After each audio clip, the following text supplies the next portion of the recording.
రమా గారు first question present చేయండి. Everything is God will అంటారు కదా. దెన్ ఈ హ్యూమన్ బీయింగ్ కూడా ఆయన అంటే ఎవ్రీథింగ్ గాడ్ విల్ అయినప్పుడు మరి మానవుడు తన ఇష్టం వచ్చిన అనుసారం తను ఏదనుకుంటాడో తను చేసేటువంటి పనులు కూడా తను చేస్తూ ఉంటాడు కదా. మరి తను చేస్తున్నది కూడా భగవంతుడే నడిపిస్తాడు కదా. మరి దాన్ని గాడ్ విల్ అని ఎందుకు అన్నారు?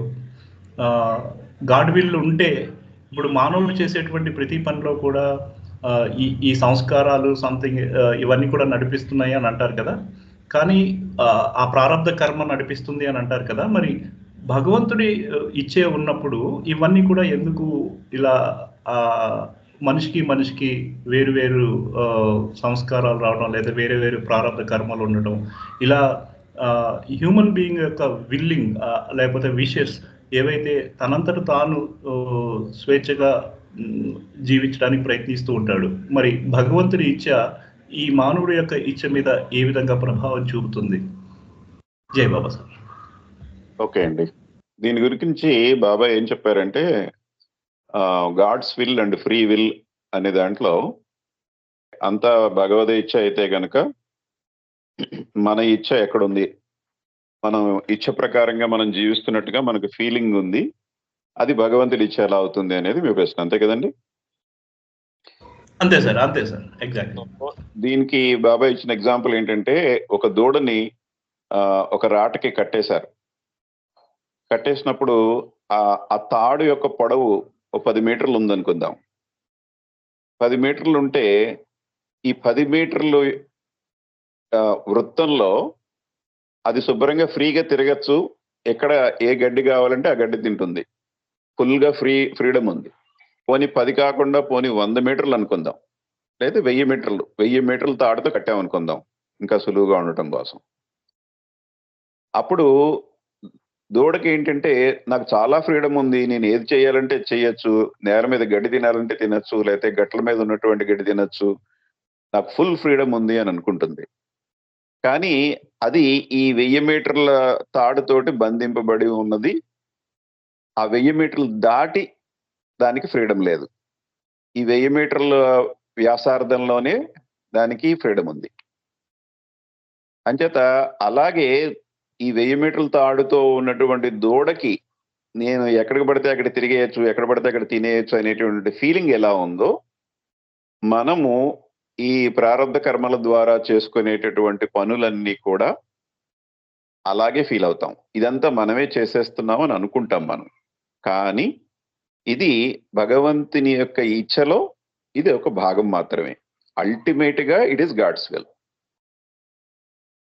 ఇంకొక ఎగ్జాంపుల్ చెప్పుకోవాలంటే, ఇప్పుడు విజయవాడ నుంచి హైదరాబాద్ వెళ్ళాలి. విజయవాడ నుంచి హైదరాబాదు మన హైదరాబాద్ చేరాలనేది భగవంతుని సంకల్పం అనుకోండి. భగవంతుని సంకల్పం లేకపోతే, సపోజ్ హైదరాబాద్లో ఏదో కార్యక్రమం ఉంది, బాబా కార్యక్రమం సహవాసం ఉంది, వెళ్దామని అనుకున్నాం మనం. భగవంతుని సంకల్పంలో మనం వెళ్ళాలని ఉంది. అయితే విజయవాడ నుంచి హైదరాబాద్ ట్రైన్లో వెళ్ళొచ్చు, ఫ్లైట్లో వెళ్ళొచ్చు, నడుచుకుంటూ వెళ్ళొచ్చు, సైకిల్ మీద వెళ్ళొచ్చు, అనేక చాయిసెస్ ఉన్నాయి మనకి. లేదంటే బస్సులో వెళ్ళాము, బస్సులో వెళ్తే బస్సులో ఎక్కడో టైర్ పంచర్ అయింది, అక్కడ దిగిపోయాము, అక్కడి నుంచి మళ్ళీ క్యాబ్ కట్టించుకుని మొత్తానికి ఎలా అయితే చేరిపోయాం. సో మనకి ఇన్ని ఆప్షన్స్ ఉన్నాయి కనుక మనకి ఏమంటుందంటే, ఐ హ్యావ్ ఎ ఫ్రీడమ్. నాకు ట్రైన్లో కానీ, ఫ్లైట్లో కానీ, సైకిల్ మీద కానీ, నడిచి కానీ ఇన్ని ఆప్షన్స్ ఉన్నాయి, నాకు ఏదైనా చేయగలను, నాకు నా స్వేచ్ఛ నాకు ఉంది అనే ఫీలింగ్ మనకుంటుంది. అసలంటూ భగవంతుని విల్లులో మనం హైదరాబాద్ వెళ్ళాలని లేకపోతే మనం ఎన్ని ప్రయత్నాలు చేసినప్పటికీ కూడా అది జరగదు. ఆయన విల్లులో ఉంటే గనక సైకిల్ టైర్ పంచర్ అయినా, కార్ టైర్ పంచర్ అయినా, ఏది జరిగినప్పటికీ కూడా మనం అక్కడికి వెళ్ళటం అనేటువంటి జరుగుతుంది. ఈ చాయిస్ ని మనం ఫ్రీ విల్ అంటున్నాం. మనకున్నటువంటి చాయిస్ ఎన్ని రకాలుగా హైదరాబాద్ చేరవచ్చు అనే దాన్ని ఫ్రీ విల్. అసలంటూ మనం అక్కడికి వెళ్ళగలమా లేదా అనేది గాడ్స్ విల్. గాడ్స్ విల్ అంటూ ఉంటే గనక మనం ఏ విధంగా బయలుదేరినా కూడా మనం అక్కడ చేరతాం. ఆయన విల్లే లేకపోతే గనక మనం ఎన్ని ప్రయత్నాలు చేసినా అక్కడికి వెళ్ళడం అనేది జరగదు. క్లియర్ అండి? Clear sir. ఇది అంటే ఒక మంచి విషయంగా చెప్పుకున్నారు. కానీ మనకొచ్చేటువంటి కష్టాలు, నష్టాలు ఇవన్నీ కూడా మరి అది కూడా గాడ్ విల్లేనా? ఎవ్రీథింగ్. ఈ మనకి జరిగేటువంటి అన్నిట్లో కష్టాలు, నష్టాలు, బాధలు హ్మ్. కొందరు అంటుంటారు నాకే ఈ బాధలు ఎందుకొచ్చాయి అని అంటుంటారు కదా! అవి కూడా భగవంతుడి ఇచ్చ ద్వారానే జరుగుతుందా? ఈ యావత్తు విశ్వంలో జరిగేది ప్రతీదీ కూడా భగవదీచ్ఛ ప్రకారమే జరుగుతుంది. A leaf will not quiver without my will అని చెప్పారు. నా ఇచ్ఛ లేకుండా ఒక ఆకు కూడా కదలదు అని చెప్పారు. అందుచేత ఈ యావత్తు విశ్వంలో జరిగేటటువంటి విశ్వ కార్యక్రమం అంతా కూడా భగవంతుని విల్ ప్రకారమే జరుగుతుంది. కానీ ఆ జరిగే దాంట్లో ఇప్పుడు హైదరాబాద్ వెళ్ళటానికి మనకి అనేక ఆప్షన్స్ ఎలా అయితే ఉన్నాయో, మన జీవితాన్ని మనం జీవించటానికి మనం అనేక రకాలుగా జీవించొచ్చు. మల్టిపుల్ ఆప్షన్స్ ఉన్నాయి. ఈ ఆప్షన్స్ మనకి మల్టిపుల్ ఆప్షన్స్ కనిపించేటప్పటికి మనకి ఫీల్ ఎలా వస్తుందంటే నాకు ఫ్రీడమ్ ఉంది, నేను ఇది చేయొచ్చు, అది చేయొచ్చు, లేదంటే ఇంకోటి చేస్తాను, I have all the freedom అనే ఫీల్ ఉంటుంది మనకి. బట్ అల్టిమేట్ గా ఎంటైర్ యూనివర్స్ లో జరిగేదంతా కూడా గాడ్స్ విల్ ప్రకారమే జరుగుతుంది. కష్టాలు ఎందుకు వచ్చాయి అంటే అది మన స్వయంకృత అపరాధం. మనం చేసుకున్నటువంటి కర్మలను బట్టి మన మానవ జీవితం యొక్క అనుభవం ఉంటుంది. ఈ మానవ జీవితంలో మనం ద్వంద్వాలని రెండిటిని అనుభవిస్తాము. అందులో మంచి ఉంటుంది, చెడు ఉంటుంది, సంతోషం ఉంటుంది, దుఃఖం ఉంటుంది. ఈ ఏ ద్వంద్వాలు మనం అనుభవిస్తున్నాము, ఏది ఎంతకాలం అనుభవిస్తున్నాము అనేటటువంటిది మన స్వయంకృత అపరాధం. మనం చేసుకున్న దాన్ని బట్టి ఉంటుంది, మన కర్మలను బట్టి ఉంటుంది. క్లియర్ అండి? ఇంకా ఏమన్నా ఉంది అందులో సందేహం? జై బాబా. Clear sir, clear. మిగతా వాళ్ళకి ఏమన్నా క్లారిటీ కావాలన్నా అడగొచ్చండి. జై బాబా. వివరం ఉందా ఎవరికన్నా? ఇంకా అందరూ ఆ విషయంలో సందేహం ఉంటే అడగండి. అంటే నేను అడిగింది కరెక్ట్ గా అడగగలనో లేదో తెలియదు కానీ, అది మరి భగవంతుడు విల్లే అయినప్పుడు మనకి ఒక ఆలోచన వచ్చినా గత జన్మ సంస్కారానుగుణంగా ఒక ఆలోచన వస్తుంది అంటున్నారు. మనం చేసే పని కూడా భగవంతుడి విల్లు వల్లే చేస్తున్నప్పుడు మనకి ఈ పాపము, పుణ్యము లేతే ఈ జన్మలో మనం ఇలా ఉన్నాము, కిందటి జన్మలో ఎలా ఉన్నాము ఇవన్నీ ఎందుకు వస్తున్నాయండి? భగవంతుడి ఇచ్చ ప్రకారమే అన్ని జరుగుతున్నాయి కదా! అన్నది నాకు డౌట్ అండి. మరి ఈ అది ఎక్కువ మనిషిలో ఇలా ఉండడానికి కారణం ఏంటి? అన్నది డౌట్. ఆయన ఇప్పుడు ఇచ్చ ప్రకారం జరుగుతుంది ఆ, కదా అంతా. అవును.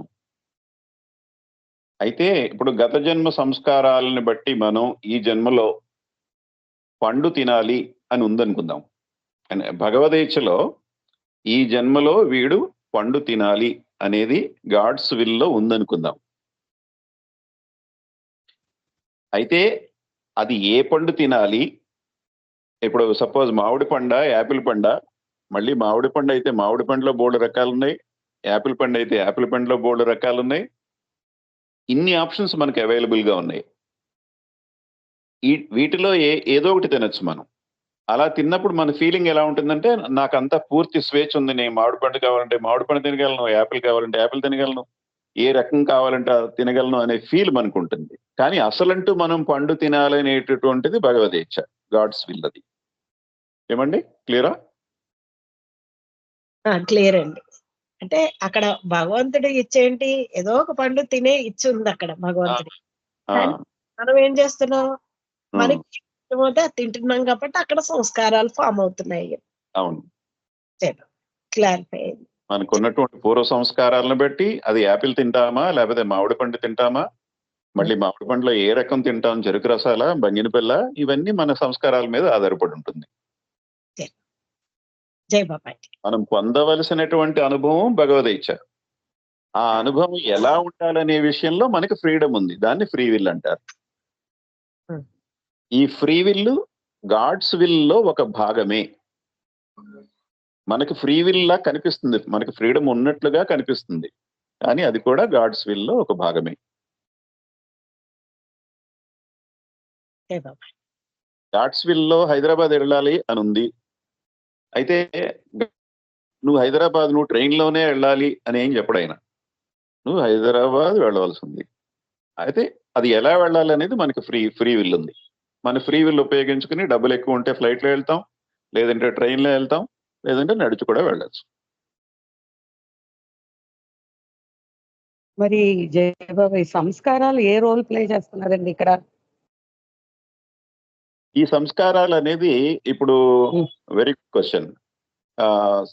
ఇప్పుడు లక్ష్మణ్ కుమార్ గారు ఫ్లైట్ లో వెళ్ళారు హైదరాబాద్ బాబా సహవాస్ కి. నేను ట్రైన్ లో రిజర్వేషన్ చేయించుకుని వెళ్ళాను. జనరల్ కంపార్ట్మెంట్ రిజర్వేషన్ కూడా వదిలేయండి, జనరల్ కంపార్ట్మెంట్ లో వెళ్ళాను.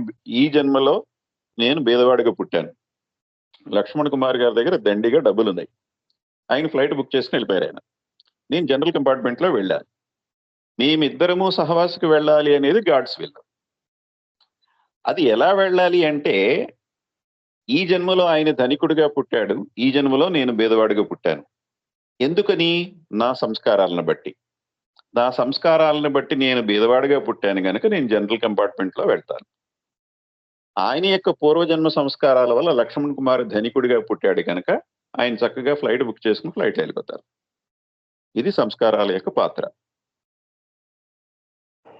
జయబాబా అప్పుడైతే లక్ష్మణ్ కుమార్ గారు ధనవంతుడిగా ఎందుకు పుట్టాలి, నేను వేదవాడిగా ఎందుకు పుట్టాలి, ఇవన్నీ మరి గాడ్ కి ఎందుకు అలాగా నిర్ణయిస్తాడు?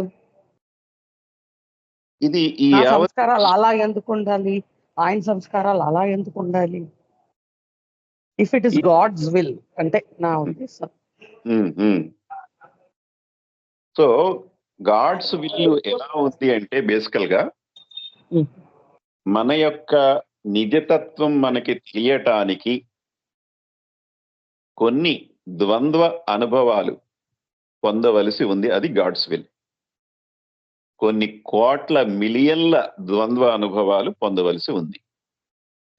ఈ ద్వంద్వ అనుభవాలు వీడు పొందటం ద్వారా వీడి యొక్క నిజతత్వం నేను భగవంతుడను అనేటటువంటిది తెలుస్తుంది అని బాబా డిజైన్ చేసేసి పెట్టేశారు అక్కడ యూనివర్స్ ని. ఈ యూనివర్స్ లోకి మనం ఒక రాయిగా ఎంటర్ అవుతున్నాం. మన తొలి అనుభవం రాయిగా ఉండగా కూడా మనం ద్వంద్వ అనుభవాలు పొందుతాం. ఎండగా ఉన్నప్పుడు వేడిగా ఫీల్ అవుతాం, వర్షం పడితే అమ్మయ్య చల్లగా ఉందనుకుంటాం. రాయిగా ఆ రెండింటినీ అనుభవిస్తున్నాం మనం. అలాగా రాయి దగ్గర నుంచి మానవుడుగా ఈ పరిణామ క్రియలో అనేక ద్వంద్వ అనుభవాలు పొంది చివరికి వీడు భగవంతుని యొక్క తత్వాన్ని తెలుసుకుంటాడు అనేది గాడ్స్ విల్.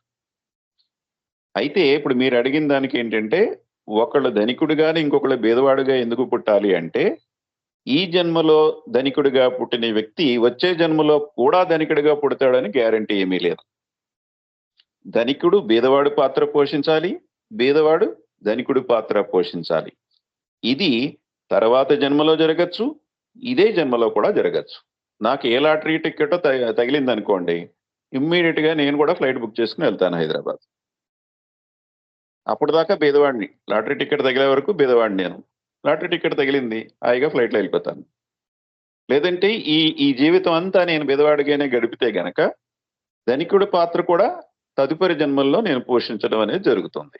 ఈ విధంగా ఈ బీద ధనిక గాని, పొడుగు పొట్టి గాని, అందము కురూపి గాని, ఈ ద్వంద్వాలు ఎన్ని ఉన్నాయో, శతకోటి ద్వంద్వాలు. ఈ ద్వంద్వాలు అన్నీ కూడా మనం ఈ మొత్తం ప్రయాణంలో రాతి దగ్గర నుంచి నేను భగవంతుడును అని మనకి ఎరుక కలిగే వరకు ఉన్నటువంటి ప్రయాణంలో ఈ ద్వంద్వాలన్నీ కూడా మనం అనుభవించి తీరాల్సిందే. అందుచేత బీదవాడుగానే ఎందుకు పుట్టాడంటే, ఎస్, ఈ జన్మలో బీదవాడుగా పుట్టాడు, కానీ పూర్వ జన్మలో వాడు ధనికుడి అనుభవం వచ్చేస్తుంది. ఇప్పుడు బీదవాడు అనుభవం కూడా రావాలి. ఈ ధనికుడు మొత్తం అన్ని జన్మల్లోనూ ధనికుడిగానే పుట్టుకుంటే వెళ్ళాడు అనుకుందాం. ఊరికే అలా జరగదు అనుకుందాం. అతనికి మోక్షం రాదు. ఎందుకంటే మోక్షం అంటే పెర్ఫెక్షన్, సర్వజ్ఞత, అన్నీ తెలుసున్నటువంటి తత్వం, భగవంతుని యొక్క తత్వం. కానీ ఈ వ్యక్తి ఎప్పుడూ కూడా ధనికుడిగానే అన్ని జన్మల్లోనూ పుట్టుకుంటూ ముందుకు వెళ్తే వీడికి బీదవాడు ఎలా ఉంటాడో, బీదవాడి కష్టాలు ఎలా ఉంటాయో తెలియవు. అటువంటి వాడు భగవంతుడు ఎలా అవుతాడు? అప్పుడు అందుచేత అన్ని ద్వంద్వాలని అనుభవించి తీరవలసిందే. క్లియర్ అండి? సో మీరు చెప్పదలుచుకో అంటే నాకు ఇలాగ అర్థమైంది. మీరు చెప్పింది ఏంటంటే అందరూ ప్రయాణిస్తున్నారు, ఒకడు వెనక ఒకడు ముందు, అలాగన్నట్టుగానే ఉంది. ఓకేనా? ఎక్సలెంట్, బాగా చెప్పారు. Thank you. ముందు వెనక అంతే. అందరూ అన్ని అనుభవించి తీరాల్సిందే. ధనికులు ఎప్పుడు ధనికులుగా ఉండరు, పేదవాళ్ళు ఎప్పుడు పేదవాళ్ళుగా ఉంటారు. దీనికి బాబా చెప్పిన కొటేషన్ ఏమిటంటే మంచి చెడు అనేటటువంటి ప్రవచనంలో చెప్పారు బాబా. ఈ రోజు సాధువుగా ఉన్నటువంటి వాడు ఒకప్పుడు సిన్నర్, గత జన్మల్లో వాడు సిన్నర్, పాపి, ఇప్పుడు సాధువు అయ్యాడు. అలాగే ఈ జన్మలో పాపిగా ఉన్నటువంటి వాడు తదుపరి జన్మల్లో సాధువు కాకుండా పోడు అని చెప్పారు. ఈ వ్యత్యాసాలు, ద్వంద్వ అనుభవాల్లో ఉన్నటువంటి వ్యత్యాసాలు మనం ఈ ఒక్క జన్మలోనే చూస్తే అనేక వ్యత్యాసాలు కనిపిస్తాయి. కనిపించి మనకి సాధారణంగా వచ్చే ప్రశ్నలు ఏంటి? నాకే ఈ కష్టాలు ఎందుకు వస్తున్నాయి, నేనే ఎందుకు పేదవాడిగా పుట్టాను, మిగిలిన వాళ్ళందరూ హాయిగా డబ్బులతో పుట్టారు, వాళ్ళు హాయిగా ఉన్నారు, ఇటువంటి ప్రశ్నలు వస్తాయి. ఎందుకంటే వాళ్ళకి ఈ జన్మ అనుభవం మాత్రమే గుర్తుంది, మిగిలిన గత జన్మల యొక్క అనుభవం గుర్తు లేదు కనుక. కానీ ఈ యావత్ విశ్వ కార్యక్రమం ఎలా నడుస్తుంది అనేటటువంటిది బాబా గాడ్ స్పీక్స్ ద్వారా మనకి తెలియచేశారు కనుక, ఓహో నేను ఈ జన్మలో పేదవాడిగా పుట్టినప్పటికీ వచ్చే జన్మల్లో మళ్ళీ ధనికుడిగా కూడా పుడతాను నేను. ఇప్పుడు ధనికులుగా ఉన్నవాళ్ళు పేదవాళ్ళుగా కూడా పుడతారు, దీని గురించి నేను ఇంతగా ఆలోచించాల్సిన పని లేదు అని మనం సరిపెట్టుకుంటాం. అప్పుడు మీరు ఇలా చెప్పిన దాని ప్రకారం అయితే ఇంకా అలాంటప్పుడు అసలు నేను ఇంకా మంచి చెడు గురించి కూడా ఆలోచించక్కర్లేదు కదా, ఇట్స్ ఆల్ గాడ్స్ విల్ అని వదిలేయచ్చు కదా. Why should I worry about all that? నేను మంచి చేయాలి అంటే మంచి చేయాలి అని ఎందుకు కూర్చోవాలి? Very good. Sorry, out of inquisitiveness అలా అడుగుతున్నాను. ఈ ఫోరం ఉన్నది మీరు పూర్తిగా ఎలాంటి సందేహం లేకుండా నివృత్తి చేసుకోవడానికి మనకి ఈ ఫోరం ఉన్నది. అంచేత ఎన్ని క్వశ్చన్స్ వస్తే అన్ని అడగండి, ఏం పర్వాలేదు.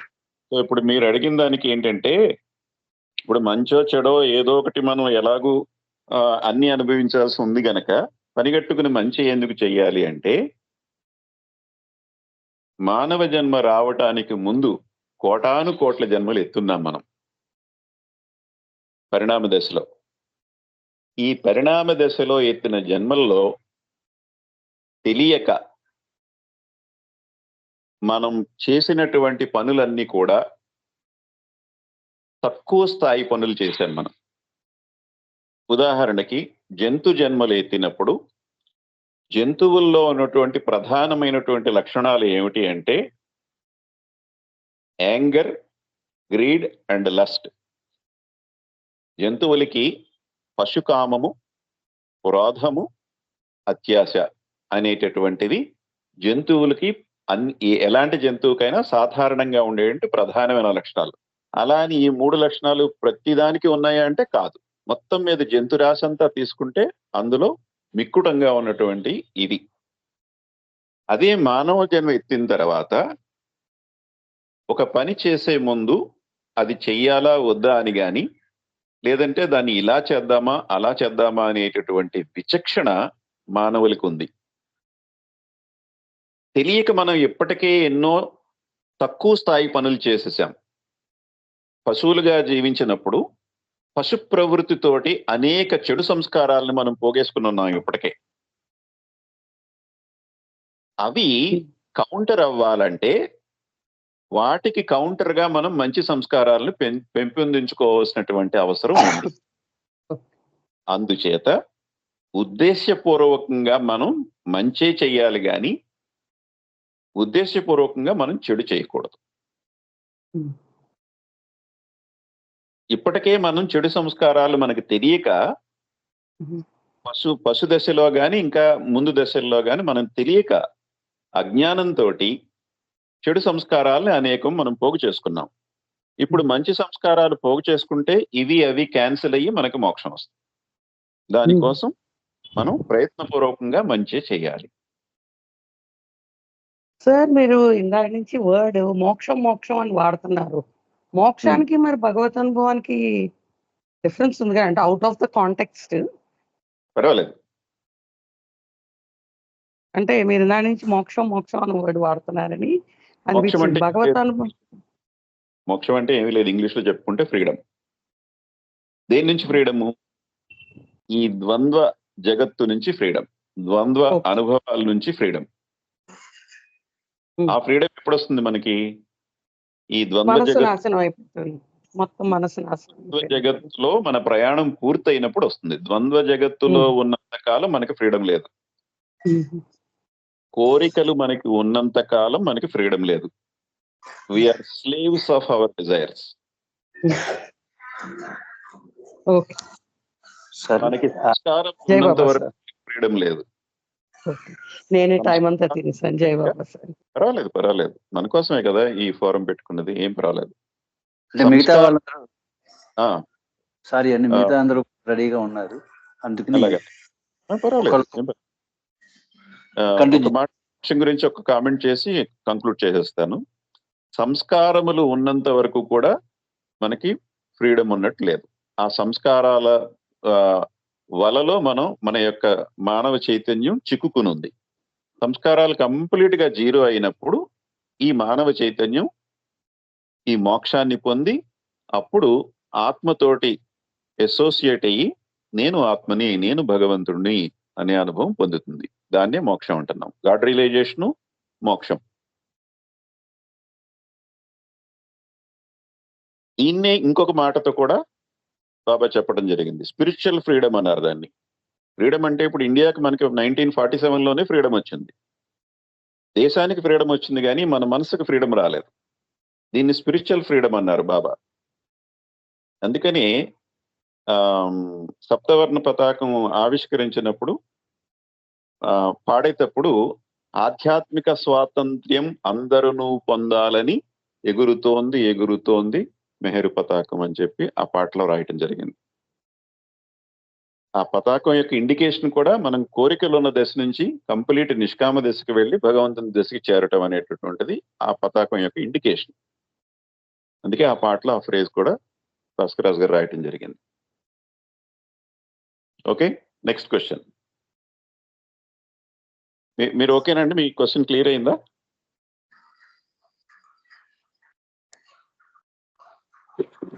జయబాబు సార్. జై బాబా. సార్ ఇప్పుడు చెడు కూడా అది భగవత్ ఇచ్చాడంటే చెడు చెయ్యటం భగవదేచ్ఛ అంటే అది గాఢంగా ఒక ఏదో ఒక చెడు తలంపు ఉంది అనుకోండి, అది గాఢంగా ఉన్నప్పుడు మన యొక్క జ్ఞానం ఏదైతే ఆచరణ రూపంలో ఏదైతే మనం సాధించలేకపోతున్నామో మంచి మార్గాన్ని, అది చెడు దుక్కే తనుపు వెళ్ళి ఆ చెడు చేయడం అనేది కూడా అది అక్కడ భగవత్ ఇచ్చా ఏంటని అడుగుతున్నాం సార్. ఓకే, ఇప్పుడు మనం చెప్పుకున్నది ఏంటంటే మానవ జన్మ వచ్చిన తర్వాత మనం ఉద్దేశపూర్వకంగా మంచి చేసుకుంటూ వెళ్ళాలి అని చెప్పుకున్నాం. అది ఒక జనరల్ డైరెక్షన్. ఇప్పుడు అలా అని మనం మంచి చేసుకుంటూ వెళ్ళాం అనుకుందాం. చాలా పెద్ద పెద్ద మంచిలు చేసేసుకుంటే ఎంత మంచి చేస్తే మన చెడు సంస్కారాలన్నీ క్యాన్సిల్ అవుతాయి? అసలు చెడు సంస్కారాలు ఎన్నున్నాయి ఈ వివరాలు మనకు తెలియదు కదా. అందుచేత ఈ మంచిని ఎక్కడ ఆపాలో కూడా మనకు తెలియదు. మంచి ఎక్కువైపోయింది అనుకుందాం. మంచి ఎక్కువైపోయినా మనకి మోక్షం రాదు. ఇది ఎక్కువైందా తక్కువైందా అనేటువంటిది సద్గురువుకు గాని అవతార పురుషుడికి గాని మాత్రమే తెలుస్తుంది. అందుచేత మనం ఉద్దేశపూర్వకంగా మంచి చేసుకుంటూ వెళ్ళినా ఒకవేళ వీడు చాలా ఎక్కువ మంచి చేసేస్తున్నాడు అనేటటువంటిది సద్గురువు గనక గమనిస్తే మనతోటి చెడు పని చేసేలాగా సద్గురువు ఆదేశించటం జరుగుతుంది. మనకి ఏదో ఒకటి వాడిని వెళ్ళి మర్డర్ చేయమనో లేకపోతే వాడిని వెళ్ళి ఒక 4 తన్నోనో సద్గురువు మనకి ఆదేశించి మనతోటి చెడు పని చేయించి అది బ్యాలెన్స్ చేయటం అనేటటువంటిది సద్గురువు చేస్తాడు. మన వైపు నుంచి మనం చేసేది మాత్రం మంచి పనులు చేసుకుంటూ వెళ్ళటమే. ఒకవేళ మంచి ఎక్కువైపోయిందంటే అది సద్గురువు చూసుకుంటాడు ఆ బ్యాలెన్సింగ్. అయ్యో నేను చాలా మంచివాడిని, నేను ఇప్పటికే చాలా మంచి చేసేసాను అని చెప్పి మనంతటా మనం చెడు పనులు చేయకూడదు. ఓకేనండి?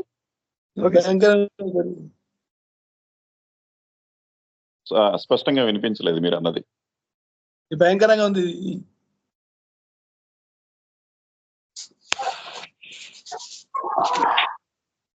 విజయ్ కుమార్ గారు అండి, కామారెడ్డి నుంచి. ఒక్కసారి బయటికి భయంకరంగా ఉంది సార్. ఇది మనతో చెడు పని అంటే చేసి మీరు చెప్పిన సబ్జెక్ట్ భయంకరంగా ఉంది అని చెప్పి ఆయన చెప్తున్నాను సార్. భయంకరంగా ఉంది. అందులో ఏమిటి, అందులో భయంకరంగా ఉన్నది ఏమిటో చెప్పండి. మనతో చెడు పని చేసే సద్గురు అంటే ఇక్కడ వెరీ గుడ్ క్వశ్చన్. ఇక్కడ మనం మంచి చేస్తున్నామా చెడు చేస్తున్నామా అనేది ప్రధానం కాదు. కాదా ఇది మానవ జన్మ యొక్క ఉద్దేశ్యం ఏమిటి అంటే మన యొక్క నిజ స్థితిని మనం తెలుసుకోవటం. అది మన జీవితం యొక్క గమ్యం ఏమిటి అంటే నేను భగవంతుడిని అని తెలుసుకోవటం. ఆ తెలుసుకోవటానికి ఏది అవసరమైతే అది చేస్తాం. అవసరం. ఓకేనండి, క్లియర్ సార్. క్లియర్. ఇంతవరకు మనకు అవసరం, మంచి చెడు మనకు అవసరం లేదు. మంచి చెడుతో సంబంధం లేదు. మనం గమ్యం చేరడానికి ఏది అవసరం అయితే అది చేస్తాం. సాధారణంగా ఉద్దేశపూర్వకంగా మంచి చేసుకుంటూ వెళ్తాం. ఒకవేళ వీడు చెడు చేయాల్సిన అవసరం ఉంది అంటే అది సద్గురువు చూసుకుంటాడు. మనం ఉద్దేశపూర్వకంగా చెడు చేయకూడదు. అవును sir. Sir okay, very good. Next question జై బాబా అండి. ఉమా గారు నెక్స్ట్ క్వశ్చన్. సార్ ఇది ఈగో గురించి సంబంధించింది సార్. అంటే ప్రేమతత్వంతో ఈ ఈగోని అంటే ఈగో అంటే అక్కడ అహాన్ని తగ్గించుకొని దైవత్వం వైపుకు వెళ్ళటానికి కావలసింది ప్రేమ. ఈ ప్రేమ ఏ విధంగా ఇది సహాయపడుతుంది? అలాగే ఈ ప్రేమ భౌతిక ప్రపంచంలో అనేక ఆకర్షణల మధ్య అసలు ఈ ప్రేమను ఎలా పెంచుకుంటాం? బాబా ప్రేమించమన్నారు, కానీ ఈ భౌతిక ఆకర్షణల మధ్య పడి మనిషి ఆ ప్రేమను, ఆ స్వచ్ఛమైన సత్యాన్ని స్వచ్ఛమైనటువంటి ప్రేమతో ఎలా ప్రేమించగలుగుతాం? ఇది సార్ ప్రశ్న. Okay, very good. అహంభావాన్ని తగ్గించుకుని ప్రేమతోటి భగవతత్వాన్ని పొందటం ఎలాగా అనేది ప్రశ్న, అంతే కదండి? Exactly sir. ఇప్పుడు అహం అంటే ఏమిటి, ప్రేమ అంటే ఏంటి, ఈ రెండు విషయాలు మనకి అర్థమైతే గనక మనకి మీ ప్రశ్నకి సమాధానం వస్తుంది. అహం ఏమిటి అంటే నేను ఇతరుల కన్నా భిన్నము, నేను వేరు అనేటటువంటి వేర్పాటు భావం మన మనసులో ఉండటం వల్ల మనకి ఈ అహంభావం కలుగుతుంది. ఇప్పుడు ప్రపంచ జనాభా ఎంత అంటే 7.9 బిలియన్ అంటాం.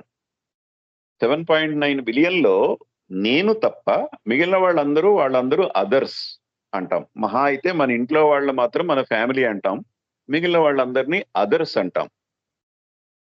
అసలు నిజానికి అదర్స్ అనేటటువంటి వాళ్ళు ఎవ్వరూ లేరు. ఈ యావత్తు విశ్వంలోనూ అందరిలో ఉన్నది మనమే. కేవలం మనుషుల్లోనే కాదు, పదార్థాల్లో కూడా ఉన్నది మనమే.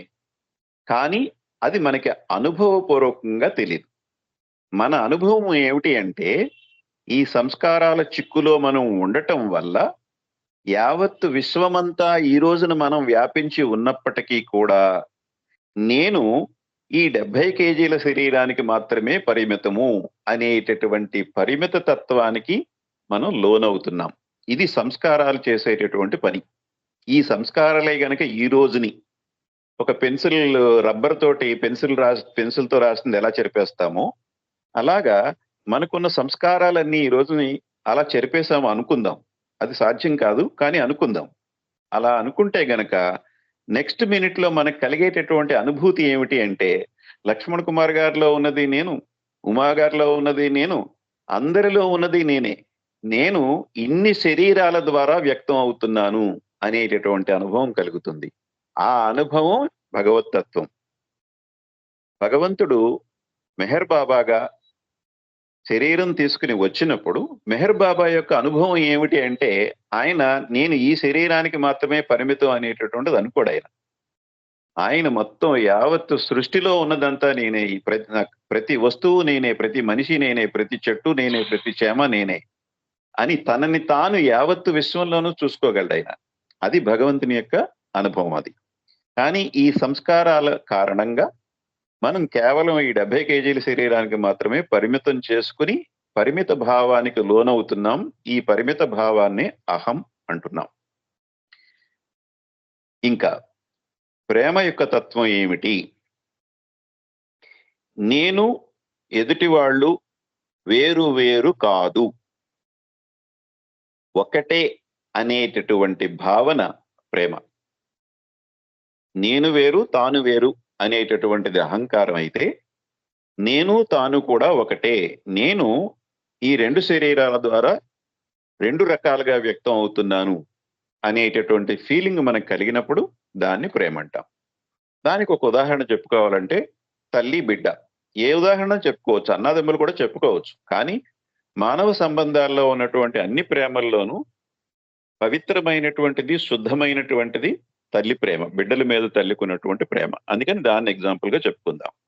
మన దృష్టిలో ఇప్పుడు జనాభా లెక్కల వాళ్ళు ఎవరన్నా వెళ్ళి ఏమండి మీ ఇంట్లో ఎంతమంది ఉన్నారండి అంటే, ఇదిగోండి నేను నా బిడ్డ ఇద్దరం ఉన్నాం అని చెప్తారు. జనాభా లెక్కల వాళ్ళు 2 అని అంకేసుకుని వాళ్ళు వెళ్ళిపోతారు. జనాభా లెక్కల వాళ్ళ దృష్టిలో గాని మన దృష్టిలో గాని అక్కడ ఇద్దరు కనిపిస్తున్నారు మనకి. కానీ తల్లి దృష్టిలో బిడ్డ కూడా తానే. వీళ్ళిద్దరి మధ్యని ఎటువంటి భౌతిక సంబంధం లేకపోయినప్పటికీ కూడా, వీళ్ళిద్దరి మధ్యని ఎలాంటి వైరింగ్ లేకపోయినప్పటికీ కూడా, చంటి బిడ్డ బాధపడుతుంది అంటే తల్లి బాధపడుతుంది. చంటి బిడ్డ నవ్వింది అంటే తల్లికి అది ఎంతో రిలీఫ్ ఇస్తుంది. నెత్తి మీద ఒక 100 కేజీల బరువు తీసి పక్కన పెట్టినంత రిలీఫ్ ఫీల్ అవుతుంది తల్లి. అందుచేత భౌతికంగా తల్లి బిడ్డ 2 శరీరములు అయినప్పటికీ కూడా భావనలో వాళ్ళు ఇద్దరు ఒకటే. ఆ భావనే ప్రేమ భావన. ఈ భావనే ఐక్య భావన, ఏకత్వ భావన. మేమిద్దరము ఒకటే అనేటటువంటి భావన, అది ప్రేమతత్వం. ఈ భావన తల్లి తన బిడ్డతో మాత్రమే కాకుండా అదే భావనని ఇతరుల విషయాల్లో కూడా ప్రదర్శిస్తే తన యొక్క ప్రేమని కేవలం తన బిడ్డకి మాత్రమే పరిమితం చేయకుండా తన ప్రేమని పెంచుకోవడం అవుతుంది. కొంతమంది వాళ్ళకి బిడ్డలు ఉన్నప్పటికీ కూడా అనాథ శరణాలయాలకి చందాలు ఇవ్వటం ద్వారా కానీ, లేదా అనాథ బిడ్డల్ని తెచ్చుకుని పెంచటం కానీ చేస్తూ ఉంటారు. తన బిడ్డలతో పాటు అనాథ బిడ్డను ఒక బిడ్డను తెచ్చుకుని చేస్తూ ఉంటారు. అంటే వాళ్ళు తమ ప్రేమని కడుపున పుట్టిన బిడ్డలకి మాత్రమే కాకుండా ఎదుటి వాళ్ళకి కూడా వాళ్ళు ఇవ్వగలుగుతున్నారు. అలాగా మనం ఎంతమందిని మనం ఆ భావంతో చూడగలిగితే మన ప్రేమ అంతగా విస్తరిస్తున్నట్టుగా లెక్క.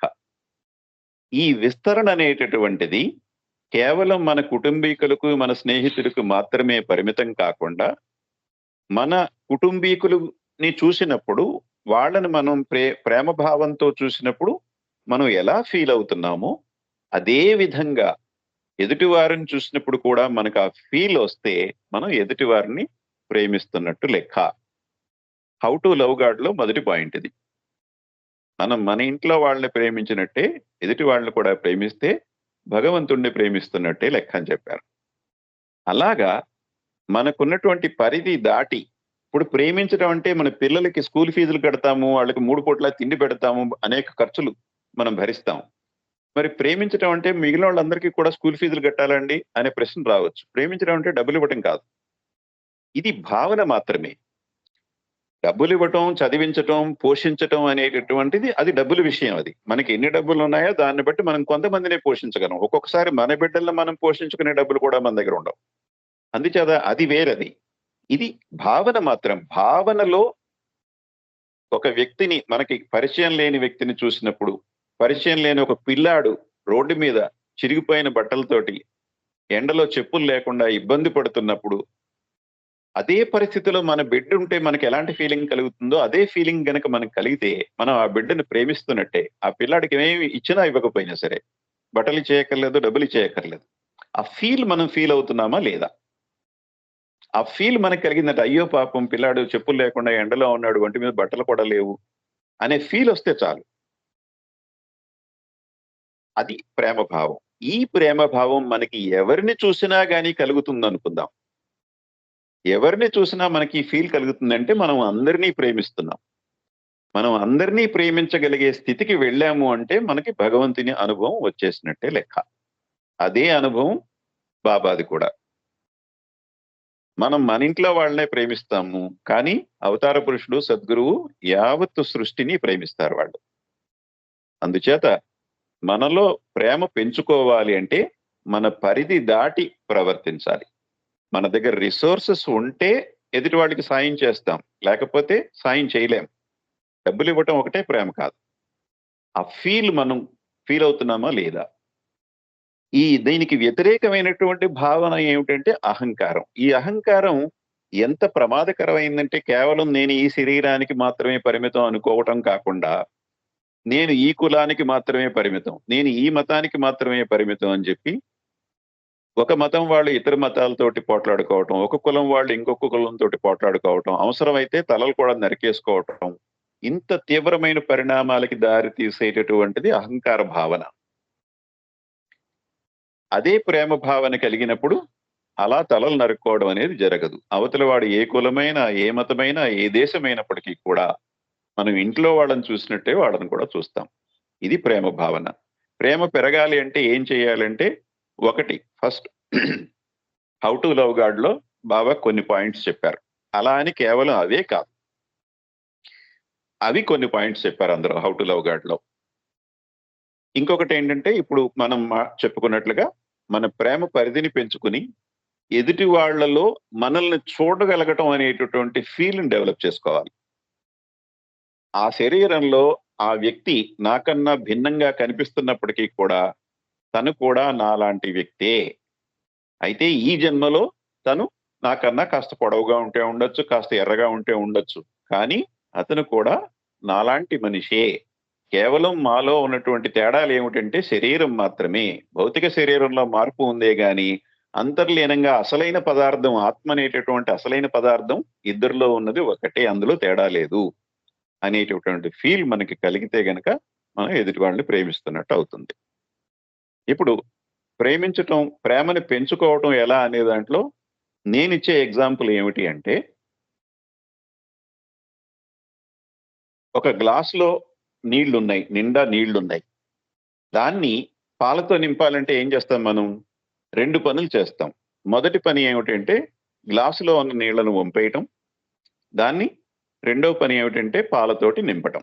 ఆ విధంగా నిండు నీళ్లతో ఉన్న గ్లాసుని పాలతోటి నింపటం చేస్తాం. 2 పనులు చేశాం. ఇప్పుడు ఇంకొక ఎక్సర్సైజ్ ఏమిటి అంటే, నిండు నీళ్లతో ఉన్నటువంటి గ్లాసుని గాలితో నింపాలి. ఇది రెండో ఎక్సర్సైజ్. ఈ రెండో ఎక్సర్సైజ్ లో ఎన్ని పనులు చేస్తాం మనం? ఎవరైనా చెప్పండి నంబర్. ఒకటే పని. Very good, correct answer. నీళ్ళని మనం బయటకు వంపేస్తే చాలు, రెండో పని మనం చేయక్కర్లేదు. గాలి ఆటోమేటిక్ గా ఆ స్థానంలో వచ్చి కూర్చుంటుంది. అదే విధంగా మన మనస్సులో ఉన్నటువంటి కోరికలు, నీళ్లు అనేటటువంటి కోరికలని మనం క్రమంగా విడిచిపెడితే ఆ కోరికలు తగ్గే కొలది ఆ స్థానంలో ప్రేమ భావం అనేటటువంటిది వచ్చి కూర్చుంటుంది. అందుచేత ప్రేమని పెంచుకోవాలి అంటే కోరికల్ని తగ్గించుకోవాలి. క్లియర్ అండి? ఉమా గారు ఓకేనా? సరే సార్, క్లియర్ సార్, క్లియర్. అయితే దీనికి ఈ ఈగోకే సార్ ఇంకొకటి అంటుంటారు కదా, ఇది ఫాల్స్ ఐ, రియల్ ఐ. అంటే ఈ ఈగో విషయం వచ్చినప్పుడే ఫాల్స్ ఈగో, రియల్ ఈగో అని అంటాం. ఓకే, ఆ రెండింటికి కూడా కొద్దిగా డిఫరెన్స్, ఆ రెండింటిని ఎలా గుర్తించగలుగుతాం? ఓకే. భగవంతుడు రియల్ ఐ. భగవంతుడు తప్ప ఇంకా ఏదైనప్పటికీ కూడా అది ఫాల్స్ ఐ. బ్రహ్మ సత్యం, జగత్ మిథ్య అని ఆదిశంకరాచార్యుల వారు ప్రచారం చేశారు ఆ ఫ్రేజ్ని ఎక్కువగా. అది వేదాల్లో చెప్పింది అయినప్పటికీ కూడా ఆయన ప్రచారం ద్వారా లోకానికి బాగా నాటుకుంది. అది బ్రహ్మ సత్యం, జగత్ మిథ్య. మిథ్య అంటే ఫాల్స్.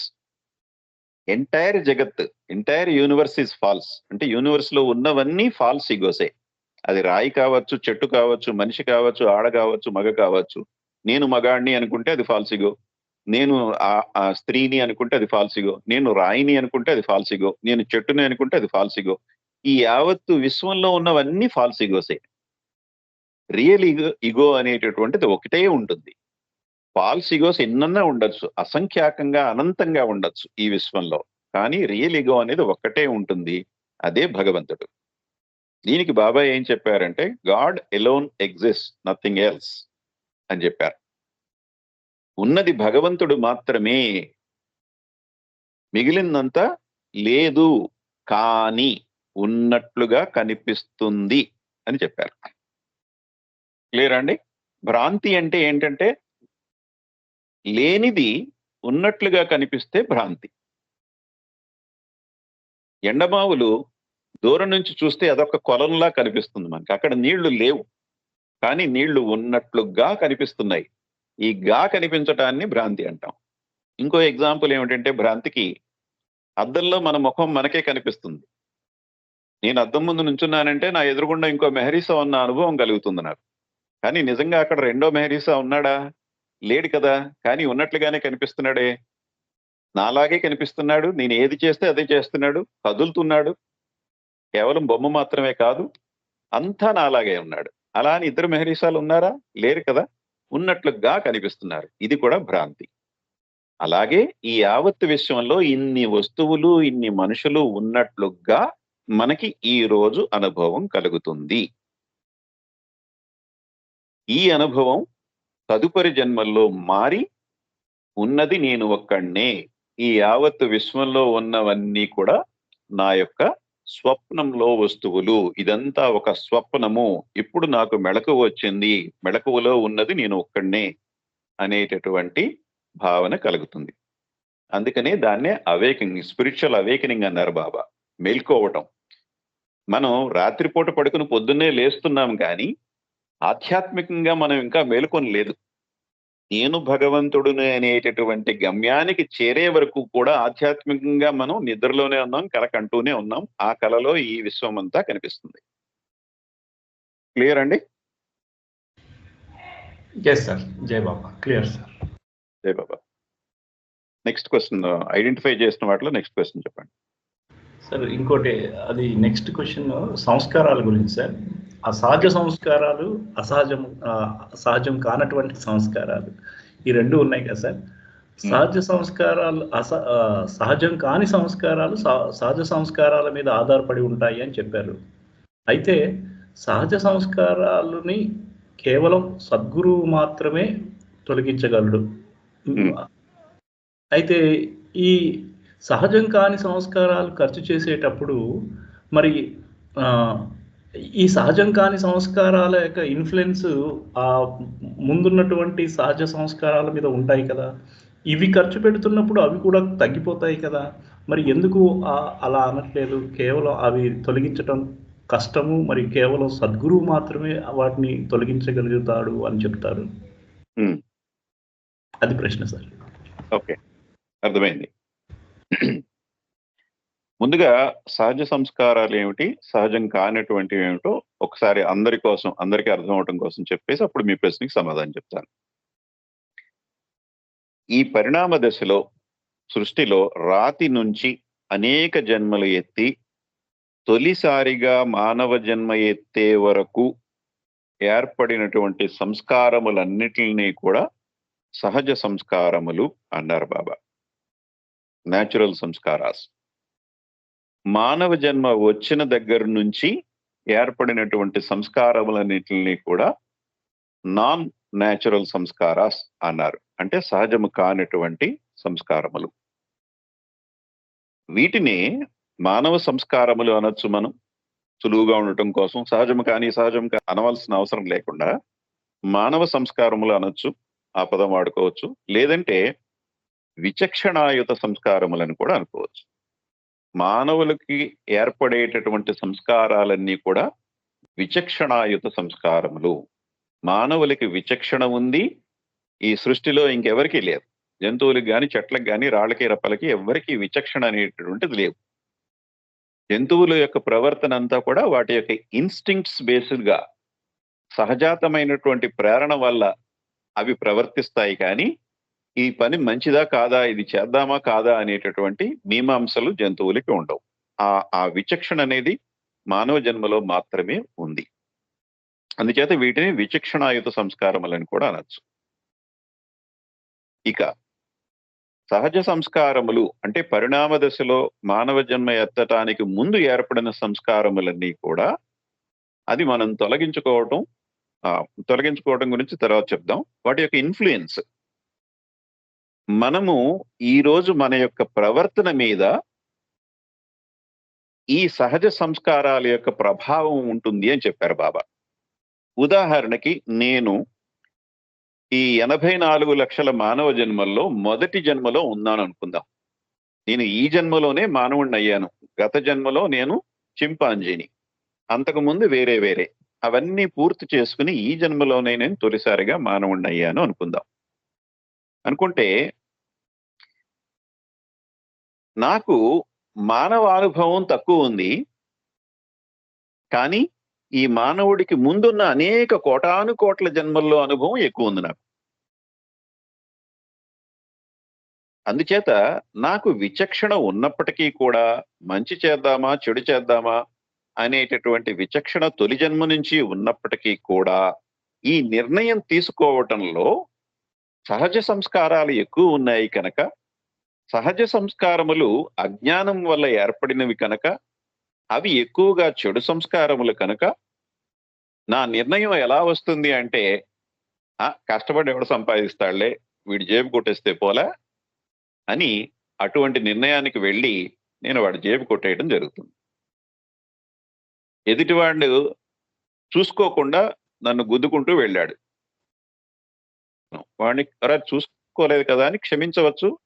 లేదంటే ఆత్మీయ చూసుకోవా, నువ్వు నన్ను గుద్దుకుంటూ వెళ్తామేమిటని చెప్పి వాడితో గొడవ పెట్టుకుని వాడికి 2 లెంపకాయలు వేయచ్చు.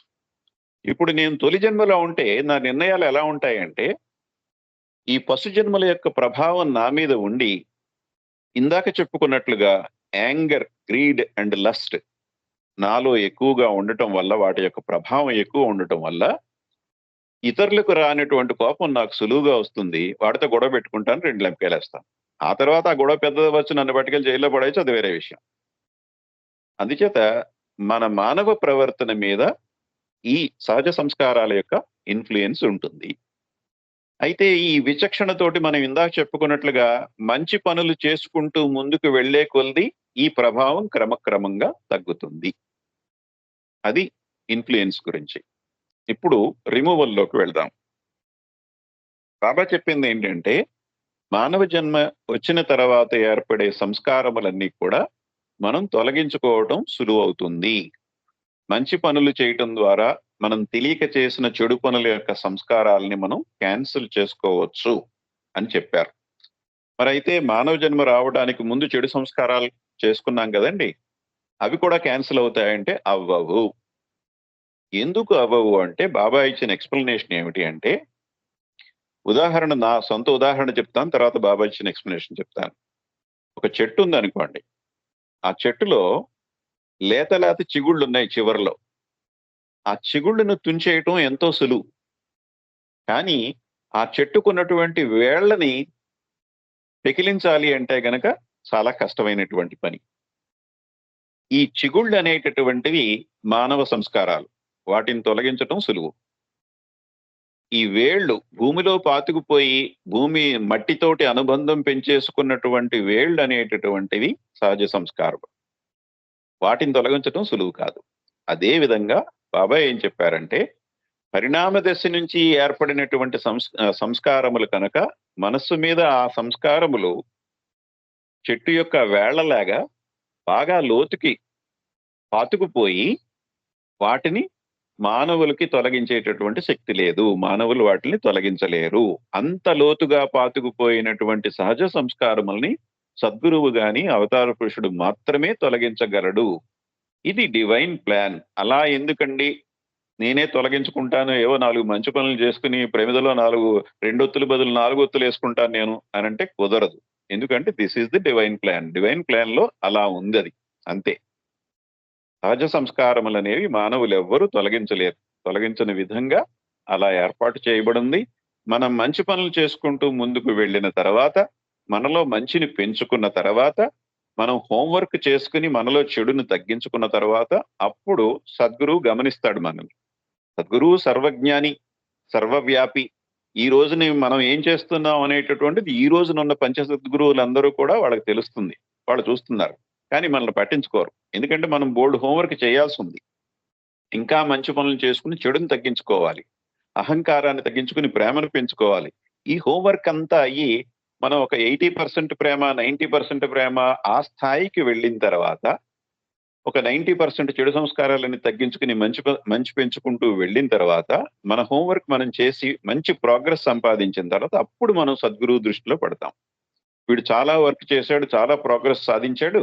అయితే ఈ చివరిలో ఉన్నటువంటి సహజ సంస్కారాలు వీడి వల్ల కాదు, ఇవి తీసేద్దామని చెప్పి సద్గురువు తొలగించటం, తద్వారా మనకి గమ్యాన్ని చేరటం అనేటటువంటిది జరుగుతుంది. ఓకేనండి?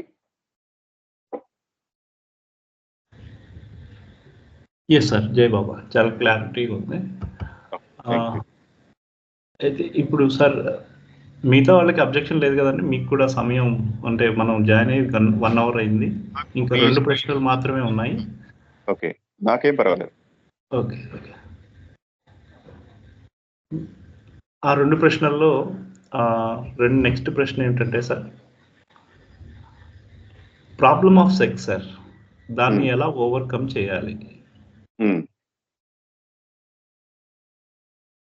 ఓకే, ఇప్పుడు దానికి నేను సమాధానం చెప్పగలను. కానీ దానికి ముందు దాన్ని ప్రాబ్లంగా, సెక్స్ని ప్రాబ్లంగా అసలు ఎందుకు చూస్తున్నాము, ఏంటి అందులో ఉన్న ప్రాబ్లం ఏంటి, మీరు కానీ ఇంకొకరు కానీ ఎవరైనా వివరించడానికి ట్రై చేయండి. అప్పుడు నేను సమాధానం చెప్తా. Why sex is a problem first of all.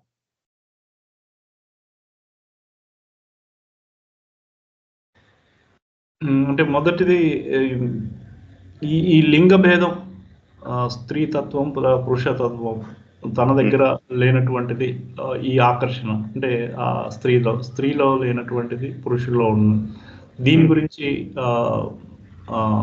ఆ క్రేవింగ్ అనేది పుడుతుంది. దాన్ని అనుభవించాలి అనేటువంటి ఆలోచన. దాన్ని ఎలా ఓవర్కమ్ చేయగలరు?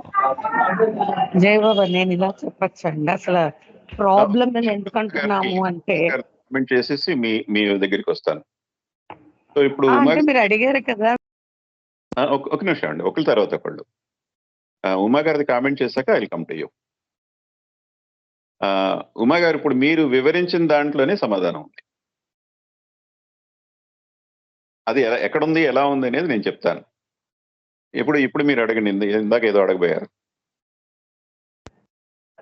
జయ బాబా, మీరు అన్నారు కదా why is problem sex problem అన్నారు కదా. యాక్చువల్ అది మనం ప్రాబ్లం అని ఎందుకు అనుకుంటున్నాం అంటే, నేను వేరు వాళ్ళు వేరు అని అనుకుంటున్నాం కాబట్టే కదా అది ప్రాబ్లమ్. లింగ భేదం అనేది వచ్చింది, ఈ క్రేవింగ్ అనేది వచ్చింది. యాక్చువల్ ఫస్ట్ థింగ్ ఏంటంటే, నేను వేరు వాళ్ళు వేరు అనుకుంటున్నాం కాబట్టే కదండి ఇవన్నీ వచ్చాయి. That's why we are thinking it is a problem అని నాకు అనిపించింది. జై Baba. Very good, very good, very good. So ఇప్పుడు దీన్ని చూద్దాం. బాబా చెప్పింది ఏంటంటే, ఒక పాయింట్ ఏంటంటే, ఇప్పుడు ఈ జన్మలో మెహరీసాగా నేను మగవాణ్ణి అని అనుకుంటున్నాను నేను. ఎందుకంటే నా రూపాన్ని బట్టి, నా మీసాలను బట్టి నేను మగవాణ్ణి అనుకుంటున్నాను. అయితే నాలో పురుష సంస్కారములు ప్రకటితముగా ఉన్నాయి. నాలో ఉన్న సంస్కారాల్లో పురుష సంస్కారాలు అన్నీ కూడా ప్రకటితంగా ఉండి నా యొక్క ప్రవర్తన పురుషుడిలాగా నడుస్తూ ఉంది. ఇప్పుడు గొంతు కూడా, స్త్రీలకి గొంతు ఒక రకంగా ఉంటుంది, మగవాళ్ళ గొంతు ఇంకొక రకంగా ఉంటుంది. మనం గొంతుని బట్టి మాట్లాడేది మనిషిని చూడకపోయినా స్త్రీల పురుషులు అనేది మనం చెప్పేయగలం. అలాగా పురుష లక్షణాలు, స్త్రీ లక్షణాలు ఉన్నాయి మనకి. ఇప్పుడు నాలో ఉన్న సంస్కారాల్లో ఇటువంటి పురుష తత్వానికి సంబంధించిన సంస్కారాలు మాత్రమే పనిచేస్తున్నాయి కనుక నేను పురుషుని అనుకుంటున్నాను. నాలోనే స్త్రీ సంస్కారాలు కూడా ఈ రోజున ఉన్నాయి. కానీ ఆ సంస్కారములన్నీ నిద్రావస్థలో ఉన్నాయి, డార్మెంట్ స్టేట్ లో ఉన్నాయి అని చెప్పారు బాబా. ఈ పురుష అనుభవం పొందిన తర్వాత తదుపరి జన్మలో మళ్ళీ నేను పురుషుడిగానే పుట్టచ్చు, స్త్రీగా కూడా పుట్టచ్చు, ఏదైనా జరగచ్చు. అది మన సంస్కారాల ప్యాటర్న్ బట్టి ఉంటుంది. తదుపరి జన్మలో నేను స్త్రీగా పుట్టాను అనుకుందాం. అప్పుడు నాలో ఉన్నటువంటి స్త్రీ సంబంధమైనటువంటి సంస్కారములన్నీ కూడా నా ప్రవర్తనని ప్రకటితం చేస్తాయి. నాలో పురుష సంబంధమైనటువంటి సంస్కారములన్నీ కూడా నిద్రావస్థలో ఉంటాయి. అందుచేత ఏకకాలంలోనే మనము పురుషుడు స్త్రీ రెండూను. అది ఒక పాయింట్. ఇప్పుడు నేను పురుషుణ్ణి అనుకున్నా, నేను స్త్రీని అనుకున్నా, లేదంటే ఈ రెండు తత్వాల్లో ఒక తత్వం యాక్టివ్గా ఉంది, ఇంకోటి డార్మెంట్ స్టేట్ లో ఉంది, రెండు తత్వాలు నేనే అనుకున్నా, ఈ మూడు అభిప్రాయాలు కూడా ఫాల్స్ ఈగో లోకి వస్తాయి. నేను పురుషుడిని, ఫాల్స్ ఈగో. నేను స్త్రీని, ఫాల్స్ ఈగో. నేను రెండు, అది కూడా ఫాల్స్ ఈగో.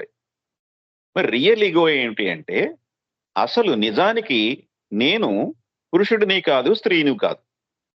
ఈ సంస్కారాల యొక్క ప్రభావం వల్ల ఈ జన్మలో నేను పురుషుడిగా ఫీల్ అవుతున్నాను, అంతేగాని నేను నిజంగా పురుషుడిని కాదు, నేను స్త్రీని కూడా కాదు. నేను భగవంతుడిని. భగవంతుడికి జెండర్ లేదు. భగవంతుడు స్త్రీ కాదు, పురుషుడు కాదు. మనం భగవంతుడు అని భగవాన్ని సంబోధించినట్టుగా అంటామే గాని భగవతత్వానికి లింగం అనేటటువంటిది లేదు. అది నా యొక్క నిజస్థితి. కానీ సంస్కారాల ప్రభావం వల్ల నాకు మగ శరీరం వచ్చింది, సంస్కారాల ప్రభావం వల్ల నాలో మగతత్వం ఉంది. ఇప్పుడు ఇదంతా సంస్కారాల వల్ల జరుగుతున్నది మాత్రమే. ఏమండి? ఇప్పుడు let's come to the problem of the sex.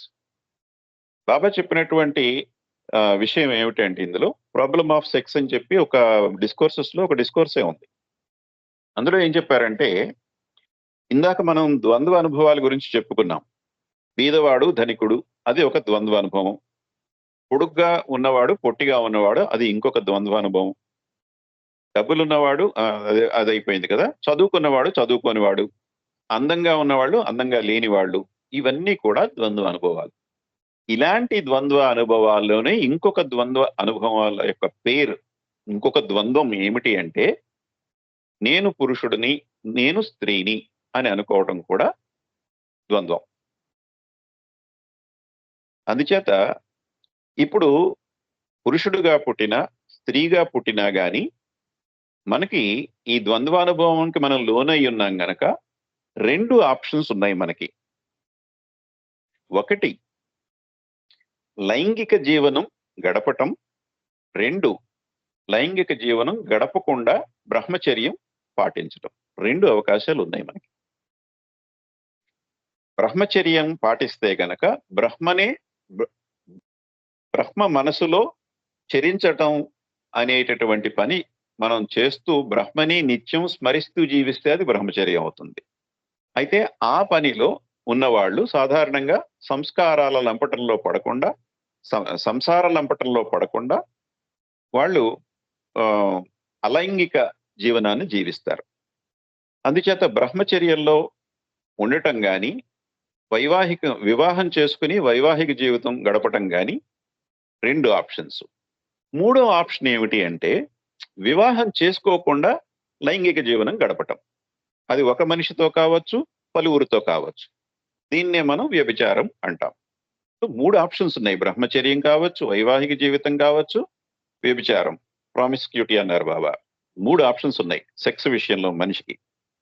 ఇప్పుడు ఈ సెక్స్ విషయంలో రెండు అనుభవాలు ఉన్నాయి. ఒకటి ఏమిటంటే సెక్స్ని అనుభవించటం అనేటటువంటిది ఒకటి, రెండు సెక్స్కు దూరంగా ఉండటం అనేటటువంటిది ఒకటి, రెండు ఉన్నాయి.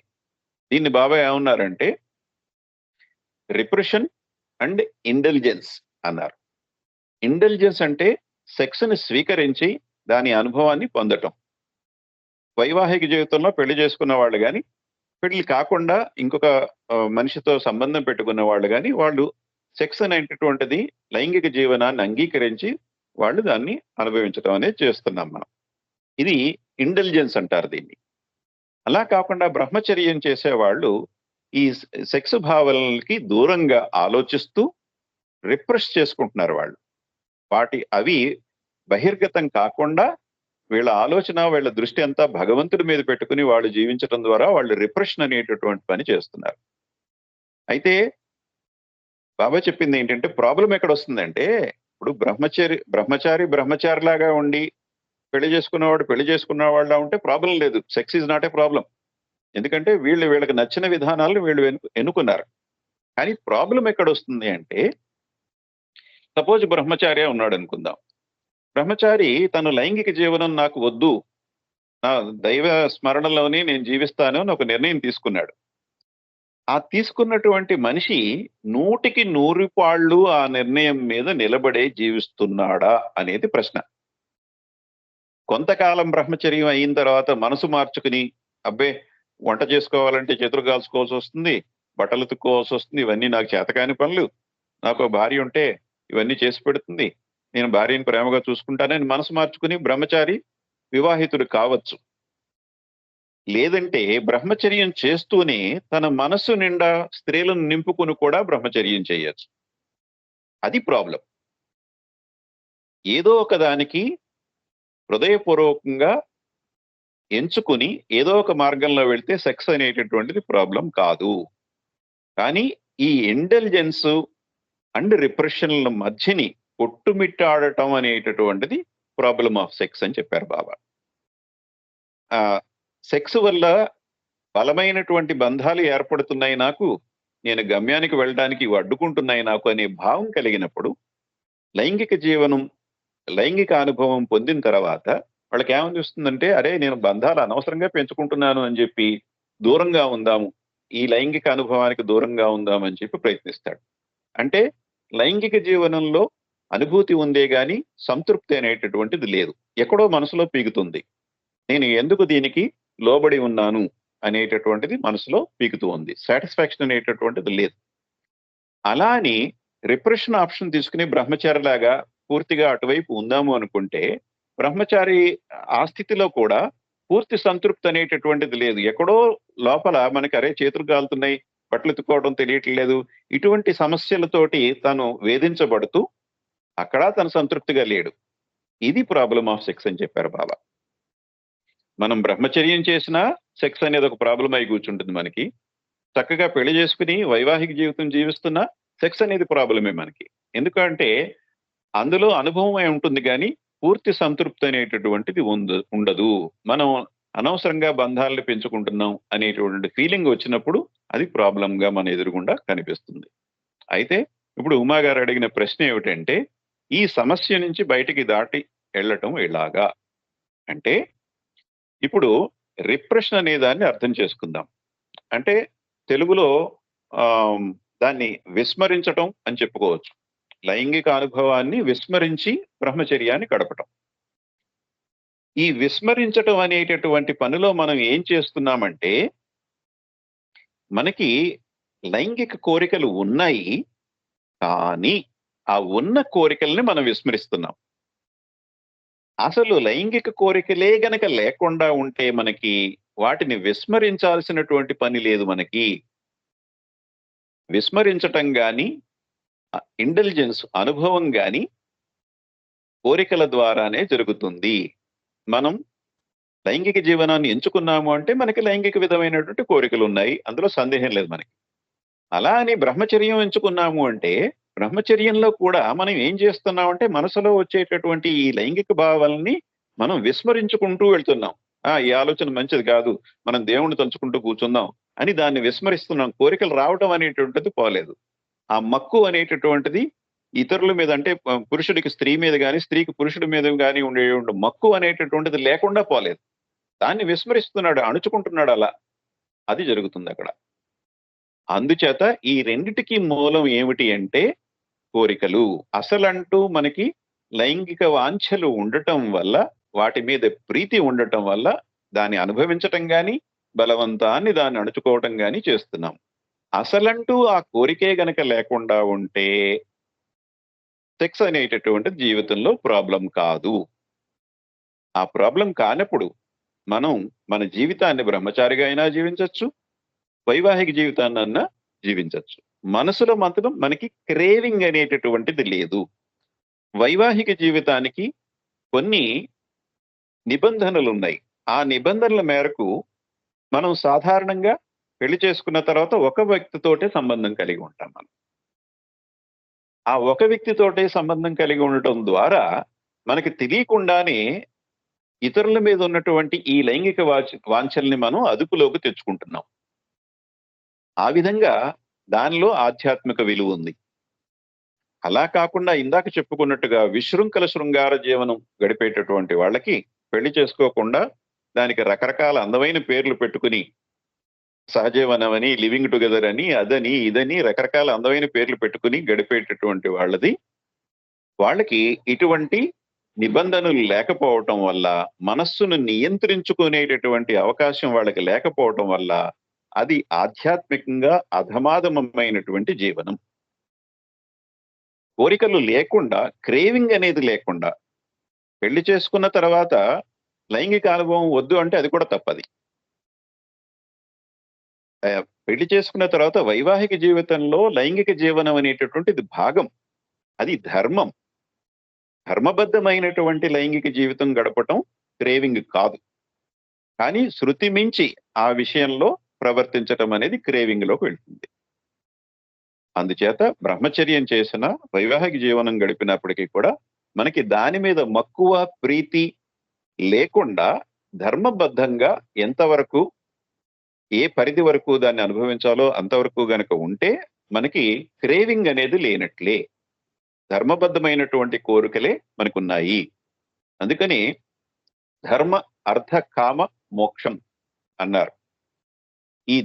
ఈ అర్థము గాని, డబ్బు సంపాదన గాని, కామము కోరిక గాని రెండూ కూడా ధర్మబద్ధమై ఉండాలి. అర్ధకామాలు ధర్మబద్ధమై ఉండాలి. ఆ ధర్మబద్ధంగా మనం జీవించినప్పుడు అది బ్రహ్మచర్యం కావచ్చు, వైవాహిక జీవితం కావచ్చు, మనకి మోక్షం అనేటువంటిది వస్తుంది. ధర్మాన్ని దాటి, పరిధిని దాటి వెళ్తే మోక్షం అనేది రాదు. అందుకనే ధర్మార్థ కామ మోక్షములు అన్నారు.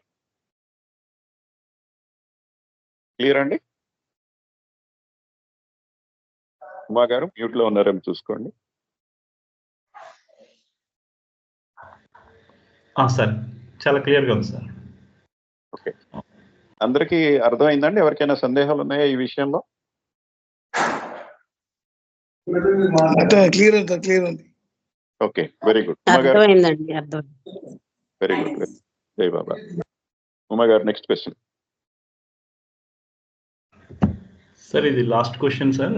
అది రిచువల్స్ గురించి, కర్మకాండల గురించి వివరించమని విజయ్ కుమార్ గారు కూడా అడిగారు. ప్రశ్న రూపంలో అడిగితే చెప్తాను, ఎందుకంటే కర్మకాండ అనేది పెద్ద సబ్జెక్ట్. అది దానిలో ఏం చెప్పాలనేది మీరు ప్రశ్నించడం ద్వారా నాకు తెలుస్తుంది. అంటే ఈ కర్మకాండలు మనల్ని బంధిస్తాయి, బంధనాల్లో ఉంచుతాయి అన్న విషయం తెలుసు. కానీ బాబా చెప్పినట్టు ఈ కర్మకాండల గురించి చేయకూడదు అని అంటారు కదా. మరి కానీ మనసు మాత్రం అటువైపే, అంటే అవి అంధవిశ్వాసమో మూఢ విశ్వాసమో అనుకోవచ్చు, అలానే వాటిని చేయటానికే ఎక్కువగా ప్రేరేపిస్తూ ఉంటుంది. దాని నుంచి తప్పించుకోవడానికి ఇందాక ఆ ప్రాబ్లమ్ ఆఫ్ సెక్స్ నుంచి ఎలా బయటపడాలో చెప్పారు, అలాగే వీటి నుంచి ఎలా బయటపడాలి అన్నది కూడా చెప్తే బాగుంది. విజయ్ కుమార్ గారు మీ ప్రశ్న అదేనండి? ఇంకా ఏదన్నా ఉందా? ఆయన ఉన్నారా మనకి ఇప్పుడు కాల్లో? ఉన్నారు ఆయన? అంతే ఉన్నారు సార్, ఉన్నారు. సరే, ముందు పదాలకి అర్థం తెలుసుకుని అప్పుడు సబ్జెక్ట్ లోకి వెళదాం. కర్మ, కాండ రెండు పదాలు. కర్మ అంటే మనం ఏ పని చేసినా దాన్ని కర్మ అనొచ్చు. కాండ అంటే గ్రూప్. ఎక్కువ కర్మలు చేసినప్పుడు అవన్నీ ఒక గ్రూపుగా మనం పరిశీలిస్తే దాన్ని కాండ అంటారు. కర్మకాండ అంటే పనుల యొక్క సమూహము, అది దాని యొక్క అర్థం. అయితే టెక్నికల్ గా వంట చేసామనుకోండి, వంట చేసేటప్పుడు అనేక పనులు చేస్తాం మనం. ఆ అన్ని పనుల్ని కలిపి మనం వంట అంటున్నాం. కాయగూరలు కడగటం, కొయ్యటం, వండటం, తాలింపు వేయటం, ఇన్ని పనులు ఉన్నాయి. ఈ అన్నిటినీ కలిపి వంట అనే ఒక దాంతో చెప్తున్నాం మనం. అంటే వంట అనేటటువంటిది ఒక కర్మకాండ. అలాగే భోజనం చేయటం అనేటువంటిది ఇంకొకటి ఉంది. భోజనం చేయటంలో మనం అనేక పనులు చేస్తుంటాం. అన్నం కలుపుతుంటుంటాం, ఆవకాయ తింటాం, పప్పు తింటాం, సాంబార్ తింటాం, మధ్య మధ్యలో నీళ్లు తాగుతుంటాం, చేయి కడుక్కుంటాం. ఇవన్నీ కలిపి భోజనం చేయటం అన్నాం మనం. అందుచేత భోజనం చేయటం కూడా కర్మకాండ. ఈ విధంగా చూస్తే ఏదైనప్పటికీ కూడా కర్మకాండలోకే వస్తుంది. ఇది ఆ పదానికి ఉన్నటువంటి అర్థాన్ని తెలుసుకుని అర్థం ప్రకారం మనం ముందుకెళ్ళిపోతే ఏదైనా కర్మకాండ అవుతుంది.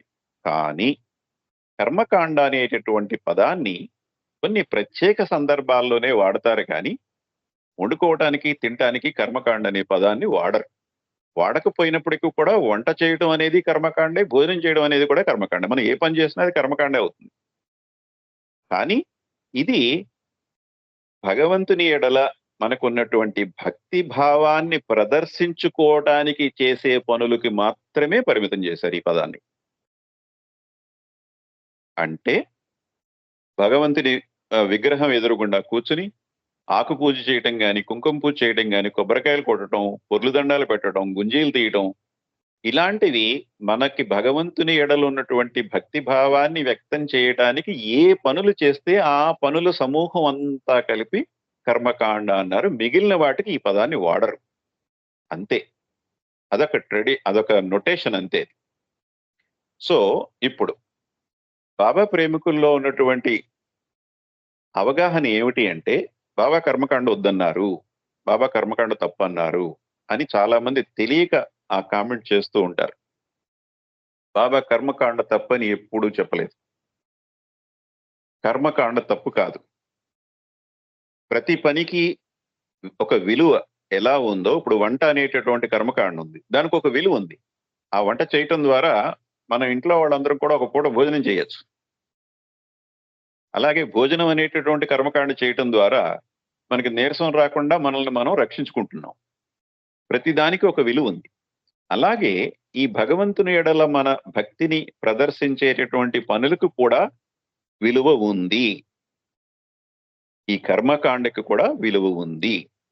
ఈ కర్మకాండ చెయ్యకుండా భగవంతుని మీద మన భక్తిని ప్రదర్శించుకోవచ్చు కదా, మనసులో అనుకుంటే సరిపోదా అని ఆర్గ్యూ చేయొచ్చు. సరిపోతుంది, కొంతమందికి సరిపోతుంది.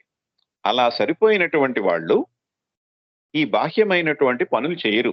చేయకుండానే నిత్యం వాళ్ళు భగవంతుని తలుచుకుంటూ, కష్టం వచ్చినా భగవంతుని తలుచుకుంటారు, సుఖం వచ్చినా భగవంతుని తలుచుకుంటారు. అంతా నీదే నాయన అనుకుంటూ వాళ్ళ దృష్టి అంతా కూడా భగవంతుని మీద పెట్టి జీవిస్తుంటారు. అటువంటి వాళ్ళకి కర్మకాండ యొక్క అవసరం లేదు. కానీ కొంతమందికి వాళ్ళ యొక్క భక్తిని ప్రదర్శించడానికి ఏదో ఒక పని చేస్తేనే గాని వాళ్ళు దృష్టిని కేంద్రీకరించలేరు భగవంతుని మీద. అలా కేంద్రీకరించటం కోసం ఈ కొబ్బరికాయలు కొట్టటాలు, పొర్లిదండాలు పెట్టాలు, గుడి చుట్టూ తిరగటాలు, ఆకు పూజలు, కుంకుమ పూజలు, కోటి దీపాలు, ఇవన్నీ చేస్తూ ఉంటారు. అలా చేయటం ఎంత మాత్రం తప్పు కాదు. అలా చేయటం ద్వారా వాళ్ళకి భగవంతుని ఎడల వాళ్ళకున్నటువంటి భక్తిని వాళ్ళు ప్రదర్శించుకుంటున్నారు. అందులో ఎంత మాత్రం తప్పు లేదు. బాబా కూడా తప్పని ఎప్పుడు చెప్పలేరు. అయితే ఆ పనులు చేయటం ద్వారా వాళ్ళు నిజంగా భగవంతుడి మీద కేంద్రీకరిస్తున్నారా, లేదంటే కోటి దీపాల పూజలో ఒక దీపం పట్టుకుని అక్కడ కూర్చుని వీడియోలు, సెల్ఫీలు తీసుకుని ఫేస్బుక్ లో అప్లోడ్ చేస్తున్నారా? దృష్టి ఎక్కడుంది? ఫేస్బుక్ మీద, భగవంతుడి మీద. ఫేస్బుక్ మీద మన దృష్టి ఉంటే గనక అటువంటి కర్మకాండ అర్థరహితము. నువ్వు చేసే పనికి అర్థం అనేటటువంటిది లేదు. నువ్వు చేసే పని ఒకటి, నీ దృష్టి ఒకటి.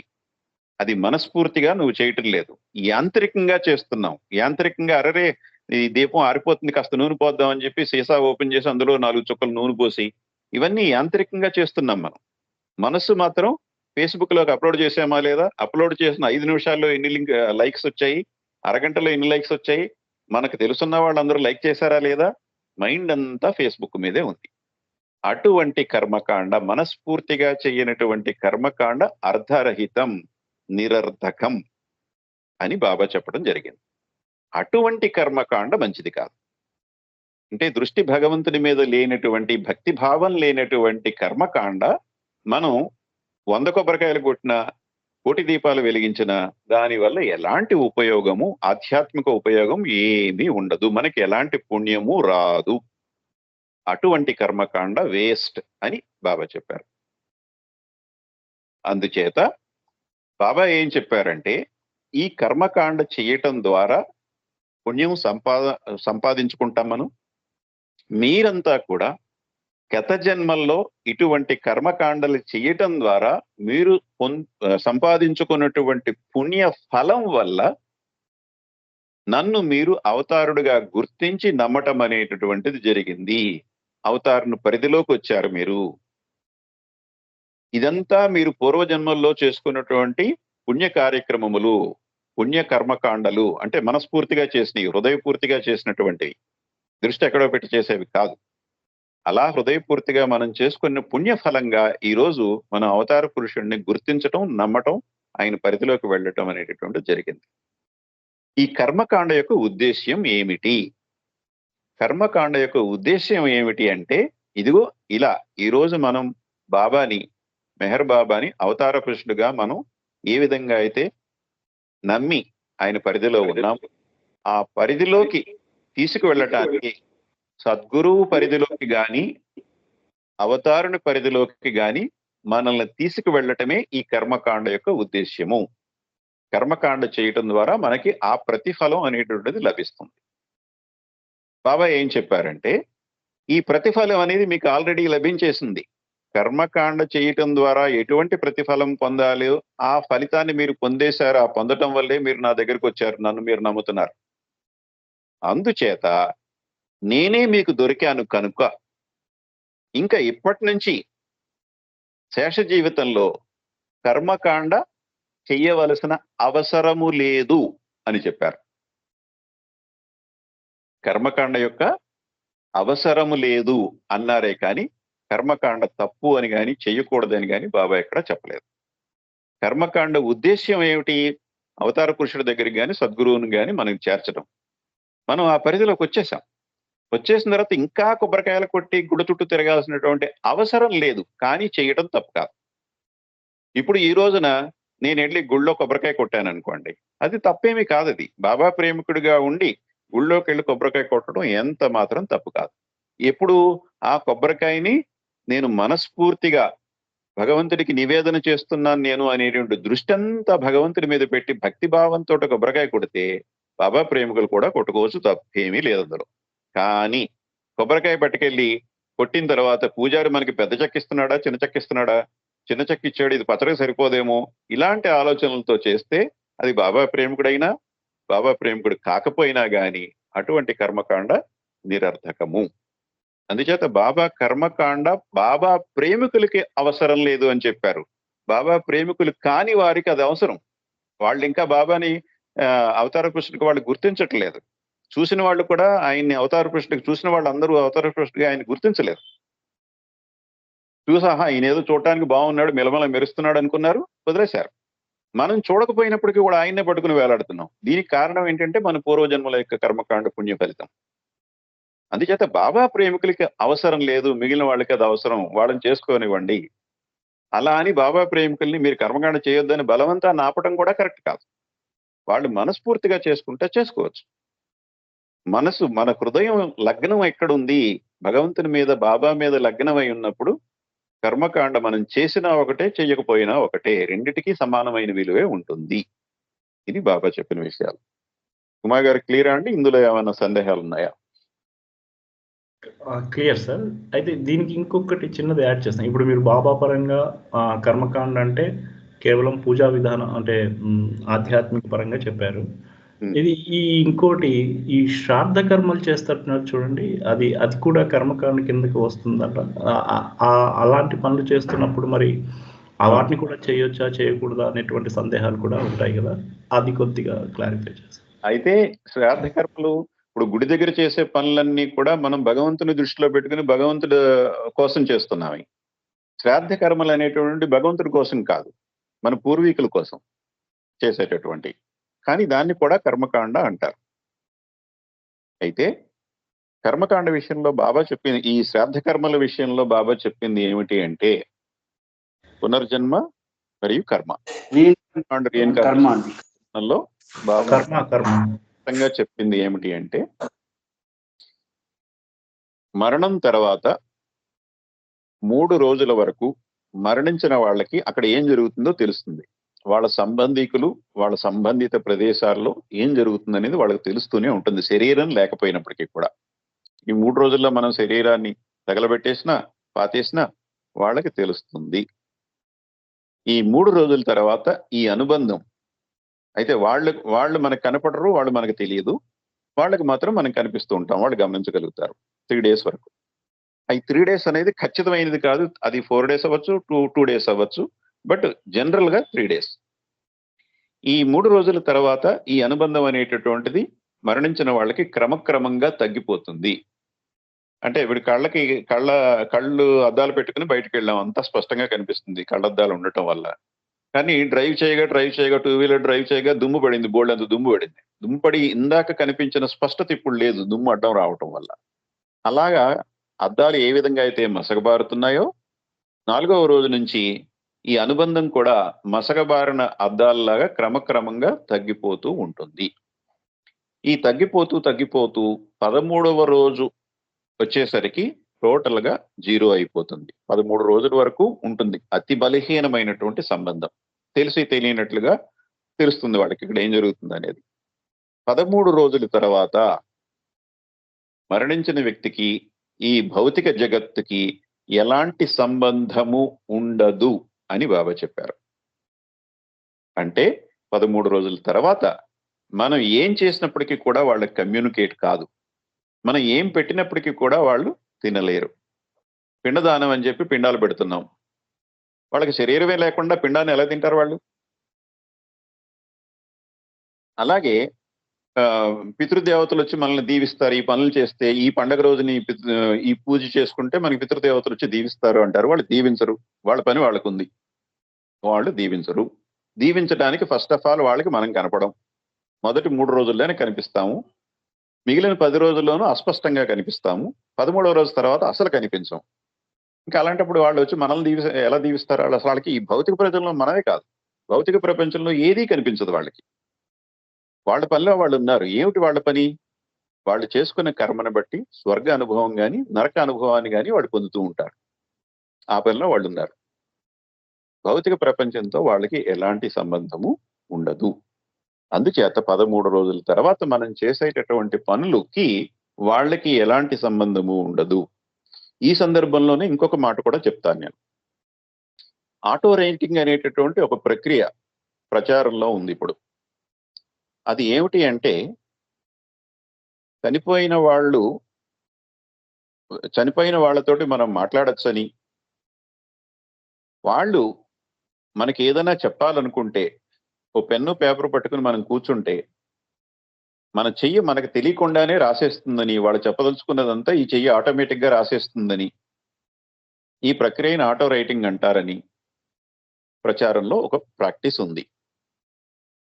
తెలియని వాళ్ళు ఆ ప్రక్రియను నమ్మటం, నా బిడ్డ చనిపోయాడు, నా చనిపోయిన బిడ్డ నాతో అలా అన్నాడు ఇలా అన్నాడు అని చెప్పి వీళ్ళు పేపర్ మీద రాసేసి, ఇదిగో నా బిడ్డ ఇలా రాయించాడు ఆటోమేటిక్ గాను, నా చెయ్యి అలా వెళ్ళిపోయింది అని అంటున్నారు. ఇది ఎంతవరకు నిజం అనేటటువంటిది మనం చర్చించాల్సిన అవసరమే లేదు అసలు ఫస్ట్ ఆఫ్ ఆల్. ఎందుకు అంటే 13వ రోజు తర్వాత గతించిన వాళ్ళకి మనకి ఎలాంటి సంబంధము ఉండదు అన్నప్పుడు ఈ చేతులు ఆటోమేటిక్ గా రాయటం అనేది జరగదు. వాళ్ళు వచ్చి మనతో కమ్యూనికేట్ చేయరు. ఇది బాబా చెప్పిన విషయం.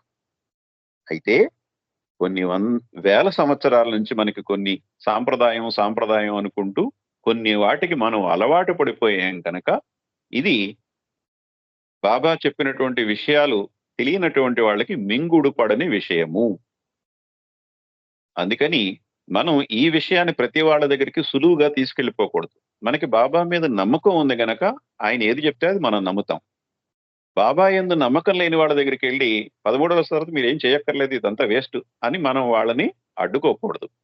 వాళ్ళకి తెలియదు కనుక వాళ్ళు చేస్తున్నారు. అలాగే మనం కూడా చేశాం. బాబా ఫోల్డ్లో రావడానికి ముందు మనం కూడా 13వ రోజు తర్వాత అన్ని కర్మలు మనం చేసి వచ్చిన వాళ్ళమే. అంచేత ఇంకొకళ్ళు మనం అడ్డుకోకూడదు. మన వరకు మనం ఆపాదించుకోవాలి. 13వ రోజు తర్వాత ఏమి చేసినప్పటికీ కూడా వాటికి ఎలాంటి విలువ ఉండదు అనేది బాబా చెప్పింది. క్లియర్ అండి? క్లియర్ అండి, అర్థమైంది బాగా. Very good. జై బాబు సార్. సార్ ఉమా గారు 9:35 అయింది సార్. సార్కి ఇంకా ఉంటాయి కదా, ఇక ఆపుదామని నా భావన. అయిపోయినాయి సార్. మెహర్ బాబా మెహర్ బాబా మెహర్ బాబా మెహర్ బాబా మెహర్ బాబా मेहर बाबा मेहर बाबा मेहर बाबा मेहर बाबा मेहर बाबा मेहर बाबा मेहर बाबा मेहर बाबा मेहर बाबा